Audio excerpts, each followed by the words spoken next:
السلام علیکم، نمشکار، ست سری اکال، آداب دوستو صاحبو، میں ہوں عارف باحلیم اور آپ دیکھ رہے ہیں بزم شعراء۔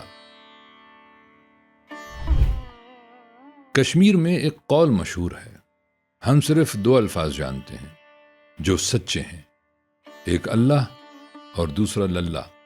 یہ للہ کوئی عام شخصیت نہیں، یہ وہ عورت ہے جس نے 7ویں صدی کے کشمیر میں ننگے پاؤں پہاڑوں پر چل کر، بھوکی رہ کر، معاشرے کی ہر زنجیر توڑ کر کشمیری زبان کو پہلی بار شاعری کا لباس پہنایا اور ایسا کلام چھوڑا جو آج بھی ہندو اور مسلمان دونوں اپنا مانتے ہیں۔ ہمارا ماننا ہے کہ کتاب جو ہے وہ ہم سفر ہے، کتاب جو ہے زندگی کی۔ بلوچستان کی عوامی داستانوں میں ہانی اور شہ مرید غالباً سب سے پرانی طرح لوگ کتابوں سے جڑ جائیں۔ علم یہ سن 1951 کی بات ہے کہ میں نے شاید احمد دہلوی کی زبانی ان یادوں کی دلچسپ۔ میں ہوں آپ کا میزبان عارف باحلیم۔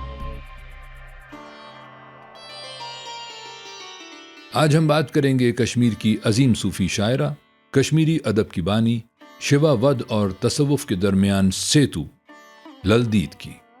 للدید کی پیدائش تقریباً 1320 عیسوی میں پانڈریتھن میں ہوئی۔ یہ گاؤں سری نگر سے 7 کلومیٹر جنوب مشرق میں ہے، جسے قدیم زمانے میں پرانا دہستانہ کہا جاتا تھا۔ للدید کی پیدائش کا سال محل بحث رہا ہے۔ مختلف مورخین 1301 سے 1355 تک کے دائرے میں رکھتے ہیں، مگر 1320 کا قیاس سب سے زیادہ مستند ہے۔ وہ ایک پڑھے لکھے خاندان، اعلیٰ ذات کشمیری پنڈت برہمن گھرانے میں پیدا ہوئیں۔ ان کا اصل نام للہ تھا۔ یہ وہ دور تھا جب کشمیر میں سلطان علاؤ الدین خلجی کی سلطنت کا اثر تھا اور خطے میں سیاسی اتھل پتھل کے ساتھ ساتھ مذہبی اور ثقافتی تبدیلیاں بھی آ رہی تھیں۔ اسی عہد انتقال میں للدید نے آنکھ کھولی۔ للدید کی عائلی زندگی ان کی روحانی زندگی سے کم ڈرامائی نہیں تھی، بلکہ شاید ان کی روحانیت کا بیج اسی کرب میں پڑا۔ 12 سال کی عمر میں ان کا نکاح پامپور کے ایک برہمن گھرانے میں ہوا۔ شوہر کا نام سون پنڈت بتایا جاتا ہے۔ سسرال نے ان کا نام بدل کر پدماوتی رکھ دیا۔ یہ کشمیری پنڈت روایت تھی کہ نئی دلہن کا نام بدل دیا جائے۔ ساس کا برتاؤ ظالمانہ تھا۔ روایت مشہور ہے کہ وہ للدید کی تھالی میں پتھر رکھ کر اوپر سے تھوڑے سے چاول ڈال دیتی تھی تاکہ باہر والوں کو لگے کہ تھالی بھری ہوئی ہے۔ شوہر سادہ لوح اور بے پرواہ تھا، نہ ظالم نہ محافظ۔ 12 سال تک یہ گھر ان کی جسمانی قید تھی، مگر اندر سے وہ روح جو خدا کو ڈھونڈ رہی تھی، اسے کوئی دیوار نہیں روک سکتی تھی۔ تقریباً 24 برس کی عمر میں انہوں نے گھر ترک کر دیا، سنیاس لے لیا، اور جو آگ انہوں نے اندر چھپا رکھی تھی وہ اب کھل کر لو دینے لگی۔ للدید کی باقاعدہ تعلیم کا کوئی دستاویزی ثبوت نہیں، مگر ان کے وقفوں کا مطالعہ ہی ان کی تعلیم کا گواہ ہے۔ ان کی شاعری میں کشمیر شیوا ود کا گہرا فلسفہ، ویدانت کی اصطلاحیں، سنسکرت کے علمی تصورات اور تصوف کی روحانی کیفیات ایک ساتھ نظر آتی ہیں۔ یہ اتفاقی نہیں، یہ سنجیدہ تعلیم کا نتیجہ ہے۔ ان کے روحانی گرو سدھ سری کنتھ یعنی سید بیو تھے، کشمیر کے ایک ممتاز شیوا ود استاد۔ ان سے للدید نے طریقہ یعنی کشمیر شیوا ود کا غیر سنوی نان ڈوئل روایت کا علم حاصل کیا۔ وہ فلسفہ جو کہتا ہے کہ ہر جگہ ہر شے میں ایک ہی ذات مطلق ہے اور انسان کا باطن بھی اسی کا حصہ ہے۔ یہ فلسفہ للدید کے کلام کی روح بن گیا۔ انہوں نے اپنے استاد کو پیچھے چھوڑ دیا۔ روایت ہے کہ وہ روحانی مرتبے میں اپنے گرو سے بھی آگے نکل گئیں۔ سنیاس کے بعد وہ اکیلی پیدل چلیں، بھیک پر گزارا کیا، پہاڑوں اور میدانوں میں گھومتی رہیں، اور یہ خانہ بدوشی ان کی اصل درسگاہ بن گئی۔ للدید کی سب سے بڑی ادبی خدمت یہ ہے کہ انہوں نے کشمیری زبان کو پہلی بار ادبی اظہار کا ذریعہ بنایا۔ ان سے پہلے کشمیری زبان میں کوئی مستند ادبی روایت موجود نہیں تھی۔ للدید نے اس خلا کو اپنے وقفوں سے بھر دیا۔ وقف، یہ لفظ سنسکرت کے واک سے نکلا ہے، جس کا مطلب ہے کلام یا آواز۔ وتسن اس صنف کا کشمیری نام ہے۔ 4 مصروں پر مشتمل وہ آزاد شعری اظہار جس میں نہ پابند وزن ہے نہ مخصوص بحر، بس سیدھا دل سے نکلا ہوا سچ ہے۔ للدید اس صنف کی موجد ہے۔ تقریباً 250 وقف ان سے منسوب ہیں۔ اگرچہ مستند تعداد پر علماء میں اختلاف ہے، یہ سب ابتدا میں زبانی روایت میں زندہ رہے۔ کشمیری عوام نے انہیں نسل در نسل گاتے اور سناتے ہوئے محفوظ رکھا۔ للدید کی زندگی کے بعد انہیں لکھا گیا۔ ان کے وکھوں کی زبان عوامی ہے مگر مضامین گہرے ہیں۔ وہ رسمی مذہب کو رد کرتی ہیں، بت پرستی پر سوال اٹھاتی ہیں، صرف ظاہری عبادت کو ناکافی بتاتی ہیں، مگر ساتھ ہی باطن کی روشنی، خود شناسی اور محبت الہی کا درس دیتی ہیں۔ وہ ہندو بھی ہیں، صوفی بھی، اور نامکمل ہندو، نامکمل صوفی۔ وہ بس للدید ہیں۔ ان کے وکھوں کے انگریزی تراجم کولمن، جے شری کاک، رنجیت ہوسکوٹے، باکس اور رچرڈ ٹیمپل نے کیے، اور اس طرح یہ کشمیری آواز عالمی ادبی دنیا تک پہنچی۔ یہ للدید کا وہ مشہور ترین وقت ہے جس میں انہوں نے اپنے پورے روحانی سفر کا راز ایک جملے میں بیان کر دیا۔ میرے گرو نے مجھے صرف ایک بات بتائی، باہر کی نظر کو اندر کی طرف پھیر لو۔ یہی بنا میری لل کی آواز اور میرا کلام۔ اس لیے میں نے ننگے بدن ناچنا شروع کر دیا۔ یہ ننگا ناچنا محض جسمانی نہیں، یہ تمام سماجی، مذہبی اور ذاتی آڑ کو اتار پھینکنا تھا۔ للدید کے لیے ننگا پن آزادی کی علامت تھی، شرمندگی کی نہیں۔ ایک اور جگہ لکھتی ہیں، شیو ہر جگہ موجود ہے، ہر مقام میں، ہر شے میں۔ ہندو اور مسلمان میں فرق نہ کر، جو عارف ہے وہ جانتا ہے اصل سچ کیا ہے، اور وہی شیو کا حقیقی عبادت گزار ہے۔ یہ وقت للدید کی فکر کا جوہر ہے۔ وہ مذہب کی ظاہری تقسیم کو رد کرتی ہیں اور باطنی وحدت کو حقیقت بتاتی ہیں۔ 7ویں صدی میں یہ جرت غیر معمولی تھی۔ فنا اور محبت الہی کا بیان، صوفیانہ کیفیت۔ میں لل باہر نکلی، مگر وہ آیا اور چلا گیا۔ میں ڈھونڈتے ڈھونڈتے تھک گئی، وہ آیا نہیں، مگر اس کی یاد کی چوٹ باقی ہے۔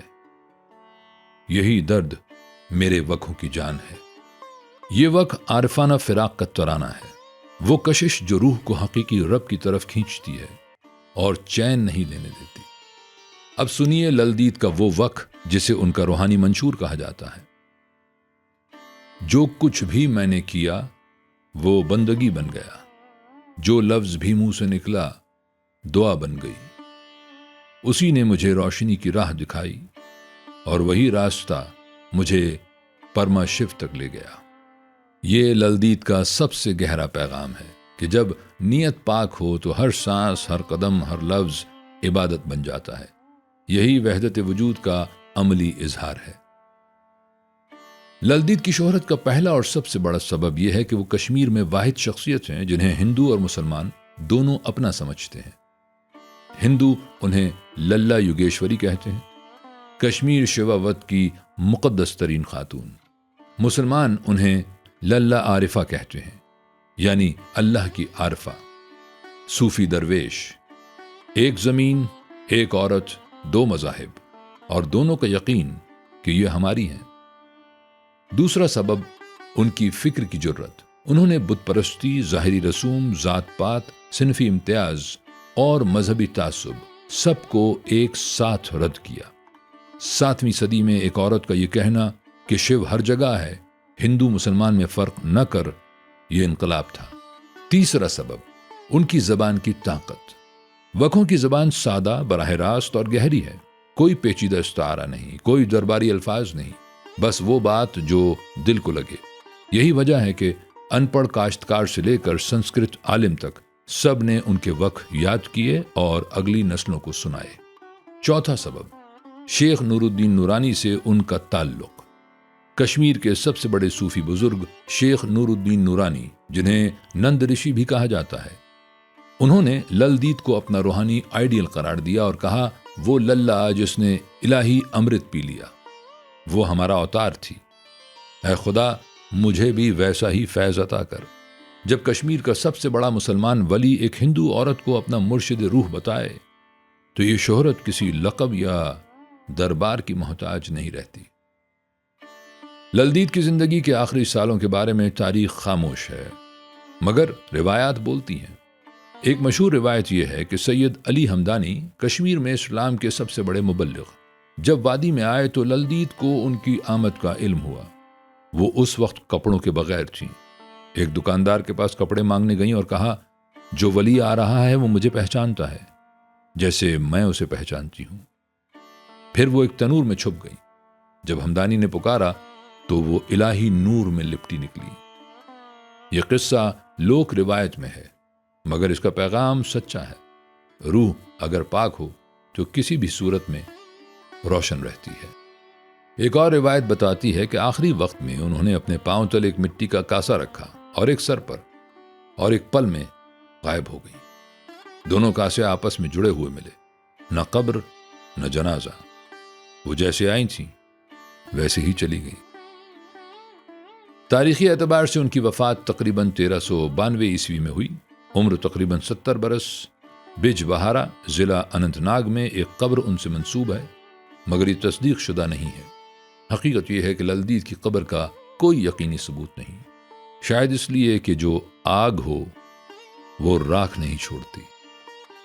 دوستو صاحبو، للدید کو سمجھنا صرف ایک شاعرہ کو سمجھنا نہیں، یہ سمجھنا ہے کہ ایک عورت کس طرح اپنے دور کی تمام قیود کو توڑ کر تاریخ کی روشنی بن جاتی ہے۔ انہوں نے کوئی مدرسہ نہیں چلایا، انہوں نے خود اپنی زندگی کو درس بنا دیا۔ انہوں نے کوئی کتاب نہیں لکھی، انہوں نے اپنے کلام کو ہوا پر چھوڑ دیا، اور ہوا نے انہیں صدیوں تک اٹھا کر رکھا۔ کشمیر میں آج بھی کوئی عورت گھر میں گنگناتی ہے تو شاید للدید کا وقت ہوتا ہے۔ کوئی بزرگ پہاڑ پر بیٹھ کر سانس لیتا ہے تو شاید للدید کا خیال ہوتا ہے۔ کوئی بچہ پوچھتا ہے کہ خدا کہاں ہے تو جواب للدید کے الفاظ میں ملتا ہے۔ اگر آپ کو یہ ویڈیو پسند آئی ہو تو چینل کو سبسکرائب کیجئے، ویڈیو کو لائک اور شیئر کریں اور بیل آئیکن ضرور دبائیں۔ کامنٹ میں بتائیں کہ للدید کے چاروں وقتوں میں سے کون سا وقت آپ کے اندر اترا اور کیوں؟ میں ہوں عارف با حلیم اور آپ دیکھ رہے تھے بزم شعرا۔ سلامت رہیں۔